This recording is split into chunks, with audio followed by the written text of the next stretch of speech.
చందమామ కథ నంగిరి దేవయ్య. బయ్యవరం అనే గ్రామంలో దేవయ్య అనే పనిపాటు లేనివాడు ఒకడు ఉండేవాడు.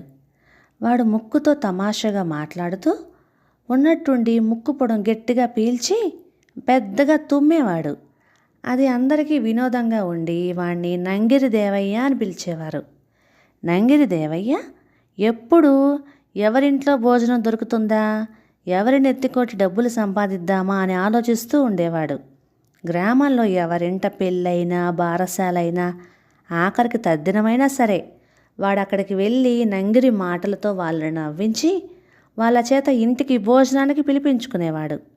ఇక భోజనం ముందు కూర్చున్నాక, మీకు తెలీదు, నాకు చచ్చేంత మొహమాటం, అయినా ఏదో మీరు పిలిచారు కదా, రాకపోతే బాగోదు అని వచ్చాను. మామూలుగా ఎవరింటికి నేను వెళ్ళను. మరో సంగతి, ఇప్పుడు తక్కువగా తింటే మీరు బాధపడతారు, ఎక్కువ తినలేకపోయినా మిమ్మల్ని నిరాశపరచకూడదు కదా అంటూ హాయిగా ఇద్దరు భోజనం తినేవాడు. చూసే వాళ్లకు మాత్రం మొహమాటస్తుడు అని అనిపించేలాగా మాట్లాడేవాడు. క్రమంగా నంగిరి దేవయ్య సంగతి ఊళ్ళో అందరికీ తెలిసిపోయింది. దానితో వాడు భోజనానికి గ్రామస్తుల మీద కాకుండా ఉద్యోగరీత్యా అక్కడికి బదిలీ అయి వచ్చే కొత్త వాళ్ళ మీద ఆధారపడసాగాడు. ఒకనాడు దేవయ్యకు కొత్తగా ఆ ఊరు వచ్చిన బాపయ్య అనే కచేరీ ఉద్యోగి మామిడి ఆకులు అరిటాకులు పట్టుకుపోతూ కనిపించాడు. క్షణాల మీద వాడు ఆయనతో పరిచయం చేసుకొని వాళ్ళ ఇంట్లో త్రినాద వ్రతం అని తెలుసుకున్నాడు. వాడు బాపయ్యతో, మరి చెప్పారు కాదేమండి, వ్రతం చేసుకున్నాక బంధుమిత్ర సపరివారంగా ఆరగించాలి కదా, ఈరోజు సంగమేశ్వర శాస్త్రి గారు పిలిచారనుకోండి భోజనానికి, ఎరిగిన వారు కనుక ఆయన ఇంటికి మరెప్పుడైనా వెళ్ళవచ్చు. కొత్తగా గ్రామం వచ్చిన మీ ఇంటికి రావటం అన్ని విధాల ధర్మం. ఎంత క్షణంలో వచ్చేస్తాను. మీరుంటున్నది కంచి మేక కామయ్య గారింట్లోనే కదా అంటూ ముక్కు పొడం పట్టి టపీమని తుమ్మాడు. బాపయ్య తను ఇంతవరకు ముక్కు మొహం ఎరగనివాడు ఇంత మాట్లాడ్డం విని తెల్లపోయి, సరే సాటి మనిషి భోజనానికి వస్తానంటున్నాడు కదా అని త్వరగా రండి అన్నాడు. అయితే నంగిరి దేవయ్య ఆ రోజు బాపయ్య ఇంటికి భోజనానికి వెళ్ళలేదు. వాడికి ఆ గ్రామ పురోహితుడి కుటుంబం సింహాచలం యాత్రకు వెళ్తున్నట్లుగా తెలిసి అక్కడికి పోయి పురోహితుడితో, అయ్యయ్యో మీకు మరీ ఇంత మొహమాటమైతే ఎలా, నేను మీతో కూడా వచ్చి అన్ని విధాలా సాయం చేయదలిచాను, ఇక నా పనులంటారా వాటిని ఎప్పుడైనా చేసుకోవచ్చు అని గుక్క తిప్పుకోకుండా మాట్లాడి ఆయనను మొహమాట పెట్టేసి వాళ్ళ కుటుంబంతో పాటు సింహాచలం వెళ్ళిపోయాడు. ఇక భోజనానికి వస్తానని చెప్పాడు కదా బాపయ్యతో, ఆయన దేవయ్య వస్తాడనే నమ్మకంతో ఆ రోజు సాయంత్రం వరకు వాడి కోసం ఎదురు చూసి ఆ తర్వాత భోజనం చేశాడు. వారం రోజుల తర్వాత దేవయ్య సింహాచలం నుండి తిరిగి వచ్చి ఒక ఉదయాన బాపయ్యకు వీధిలో తారసల్లాడు. బాపయ్య వాడిని చూస్తూనే పట్టరాని కోపంతో ఏదో అనబోతే ఇంతలోగే వాడు ఏమీ తొనక్కుండా, కోపగించకండి, నాలోని ప్రత్యేకత ఈసరికి మీకు బాగా అర్థమై ఉంటుంది. అభిమానం అంతకు మించి గౌరవం కొద్దీ నన్ను భోజనానికి పిలిచిన వాళ్ళు రాలేదని చాలా బాధపడిపోతూ ఉంటారు.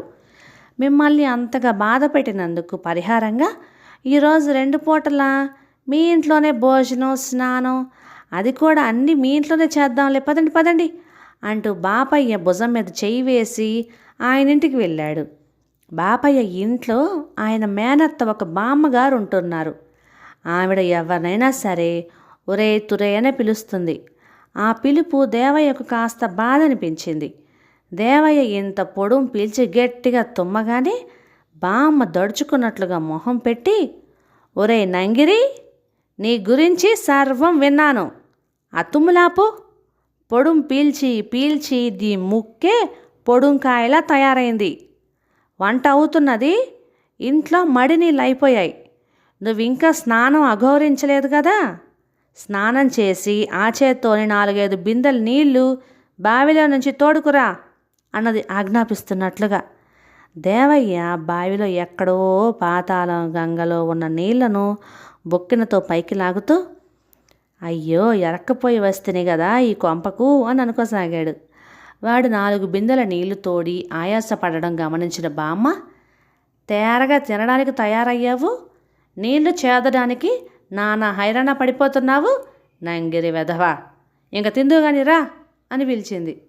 ఆమె విస్తట్లో అన్నం కూరలు వడ్డించగానే దేవయ్య ఆవురావురమని తినసాగాడు. అది గమనించిన బామ్మ, రాత్రి కూడా ఉంటావని అన్నీ కాస్త ఎక్కువగానే వండాను, ఒక్క పూటలోనే స్వాహా అంటే ఎలా? మనిషి అన్న వాడికి కొంచెం మొహమాటం ఉండాలిరా, దొరికింది కదా అని మొత్తం ఊడ్చేస్తే రేపు నిన్నెవరు పిలుస్తారా నంగిరి అన్నది కోపంగా. ఈనాటి వరకు అవతలి వాళ్ళను మాట్లాడనీయకుండా తప్పనిసరి మీ ఇంటికి భోజనానికి వచ్చానని చెప్పే దేవయ్యకు బామ్మగారి బాకుల్లాంటి మాటలు కళ్ళనీళ్లు తెప్పించాయి. వాడు భోజనం ముగించి చెయ్యి కడుక్కోవడానికి లేచిపోతుంటే బామ్మ వాణ్ణి ఆపి, ఒరేయ్, అప్పనంగా తిండి తినేసిపోతే నీ ఎంగిలాకులు ఎవడెత్తుతాడు? పని పాట లేని వెధవి, మాటలు చెప్పి తిండి తినిపోయే నీలాంటి పనికి మాలిన వాడి ఎంగిలాకులు ఎత్తితే పాపం. నాకు మడి ఆచారం, ఆకు బయట పారేసి గతికిన చోట పసుపు నీళ్ళతో కాస్త శుభ్రం చేయి అన్నదావిడ. నంగిరి దేవయ్య అంతా బామ్మ చెప్పినట్టే కిక్కురు మనకుండా చేసి ఆ ఇంటి నుంచి బయటపడి ఆ రాత్రికి మళ్ళీ భోజనానికి ఆ ఇంటి ఛాయలకు కూడా వెళ్ళలేదు. ఆనాటి నుంచి ఎవరైనా జాలిపడి వాడిని భోజనానికి పిలిచినా 1-2 సార్లు ఆలోచించి వెళ్ళేవాడు తప్ప మాటకారితనం ఉపయోగించి పరాయి ఇళ్ళ భోజనం చేసే అలవాటు మానుకున్నాడు నంగిరి దేవయ్య. ఎదుటివారి మీద ఆధారపడి బ్రతికేవాడికి ఎప్పుడూ గౌరవం ఉండదు. కష్టపడి పనిచేసి గంజినీళ్ళు తాగినా సరే గౌరవంగా ఉంటుంది. కథ సమాప్తం. ఇక ఈ కథ మీకు నచ్చినట్లయితే ఇలాంటి మరెన్నో తెలుగు చిటిపొట్టి కథల కోసం లైక్ చేయండి, షేర్ చేయండి, సబ్స్క్రైబ్ చేయండి. Thank you.